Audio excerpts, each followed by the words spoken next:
কবর আছে না, তার প্রমাণ। এটা হলো নবাব ওয়ালিদাত খানের কবর, বাহাদুর শাহ জাফরের মামা। এমন নির্যাতন মোহাম্মদ বিন বাকের জন্য, যাকে আমরা আরেক নামে কি নাম রে, অন্য নামে চিনি, মোহাম্মদ বিন ফকির মজনু শাহ নামে চিনি। মোহাম্মদ বিন বাকের জনকে তখন প্রাদেশিক রাজধানী ছিল মুঘলদের রংপুরের মিঠাপুকুরের ফুলছড়ি গ্রামে। নির্মমভাবে হত্যা করে মসজিদের দরজায় দাফন করছে, যেন মুসল্লিরা পদদলিত করে অসম্মান করে। এমন নির্মমতা দেখাচ্ছে ব্রিটিশরা। বাহাদুর শাহ জাফরের মামা নবাব ওয়ালিদাত খানকে যখন দাফন করা হয়েছিল জাহাজ কোম্পানির মোড়ে রাস্তার উপরে, সেটা আমরা 2004 সালে তখনকার জেলা মন্ত্রী ছিলেন আলমগীর কবির, সাহিত্যমানা কবি, তিনি আমার খুব আপন মানুষ, তাকে বললাম আমরা এটা ডিভাইডেড করাচ্ছি, মানে কবরটা আলাদা করাচ্ছি। পরে রংপুরে আরেক মেয়ের মোস্তাফিজ সাহেব কবরটা স্থানান্তর করছেন।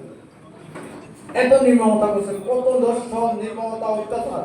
বাহাদুর শাহ জাফরের মা শহীদ লাল বিবিকে হাতি পায়ের সাথে শেষে হত্যা করে রংপুর শহরে, রংপুরের সমল দিঘির পারে কবর দেওয়া হয়েছিল। তাও উল্টো করে লুলঙ্গ কাপড় দেয়নি। এমন নির্বাচন করার পরও এখন আমরা ব্রিটিশ ছাড়া চলতে পারি না। এখন আমরা ব্রিটিশ ছাড়া চলতে পারি না। ব্রিটেন, ফ্রান্স যে মহা শত্রুতা করছিল স্বাধীনতার জন্য, ব্রিটেনরা হত্যা করছে, গণহত্যা করছে, সেই ব্রিটেন আর ফ্রান্সের বন্ধু। আমেরিকা কার থেকে স্বাধীন হয়েছে জানেন? আমেরিকা কারা দখল করছিল জানেন? ব্রিটেনরা। ব্রিটেন থেকে স্বাধীন হওয়ার জন্য অসংখ্য মানুষকে প্রাণ দিতে হয়েছিল নির্মমভাবে। কোন যুদ্ধে ভাতৃখেলা করা হয় না, সব যুদ্ধ নির্মমতা হয়, সব যুদ্ধে। কেউ যুদ্ধ করে ভাই খেলা খেলার জন্য না, প্রত্যেকটা যুদ্ধে নির্মমতা হয়। আমেরিকা, ফ্রান্স, ব্রিটেন আমেরিকাকে যে নির্মম অত্যাচার করেছে, তার ইতিহাস আমেরিকার ইতিহাসে আছে। জর্জ ওয়াশিংটনের নেতৃত্বে আমেরিকা স্বাধীন হয়েছিল। কিন্তু আজকে আমেরিকার স্বামী স্ত্রীর মতো সম্পর্ক।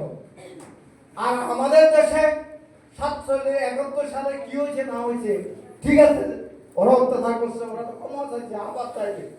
এখন শুধু ওরা তো আমাদের জন্য আর হুমকি না, এখন রাজাকার মতো শুধু ওই ভাষার মধ্যে ওই চুলকানি, এটা ইন্ডিয়া থেকে ছাপাই দেওয়া হয়। আমাদের মধ্যে যেন অশান্তি থাকে, ভাই ভাই গৃহযুদ্ধ থাকে, আমরা নিজা মারামারি করি, এটা সর্বত্র।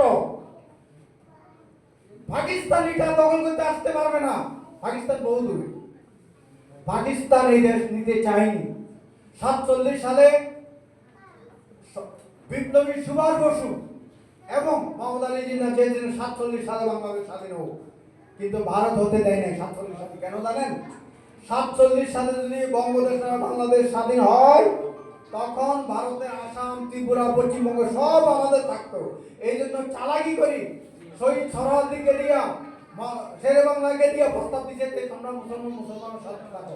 3000 মানুষ যদি ওদের সাথে থাকে আমাদের সম্ভব? এটাই ছিল ভারতের ষড়যন্ত্র, আমাদের পরাধীন করা। তো সুতরাং এখন শুধু পাকিস্তানের চুলকানি, তখন তো পাকিস্তান যে ভক্ত ছিল বাংলাদেশ স্বাধীন করে, সেই ইতিহাস আর কাউকে বোঝানো হয় না। এই জন্য আমাদের গৃহযুদ্ধ লাগিয়ে রাজাকার আন্দোলন এই স্লোগান তারা দিব, তারা দেশের শত্রু।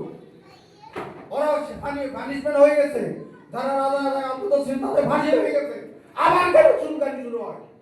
আমার ভাই ভাইদের যুদ্ধ করার জন্য যারা এই চুলকানি সৃষ্টি করে, তারা দেশের শত্রু, ভারতের দালাল। সুতরাং এই চুলকানি স্লোগান কেউ দিবেন না। আমি বিএনপি লোকদেরকে বলছি, আমি বিএনপি করি, এই চুলকানিকে আবার মারা খাবেন আপনারা। এটা ইন্ডিয়ার শিখাই দেওয়া স্লোগান। এই স্লোগান দিয়ে হাসিনা ঠেকাই দেয় পরিস্থিতি। ছাত্র জনতা রাজাকার নিজেরা মন করে নিয়েছে, আমি কে তুমি রাজাকার। সুতরাং অতিথি চাইতে গেলে চিবাইতে গেলে তিতা হয়ে যাবে। সীমা অতিক্রম করবেন না। এখন উন্নয়নের জন্য স্বাধীন দেশ কাজ করেন, নতুনদেরকে এগিয়ে যেতে সহযোগিতা করেন। শহীদ রাষ্ট্রপতি জিয়াউর রহমান যখন ক্ষমতা নেন, ওনার বয়স কত বছর জানেন? কেউ জানেন কত বছর? ওনার 42 বছর।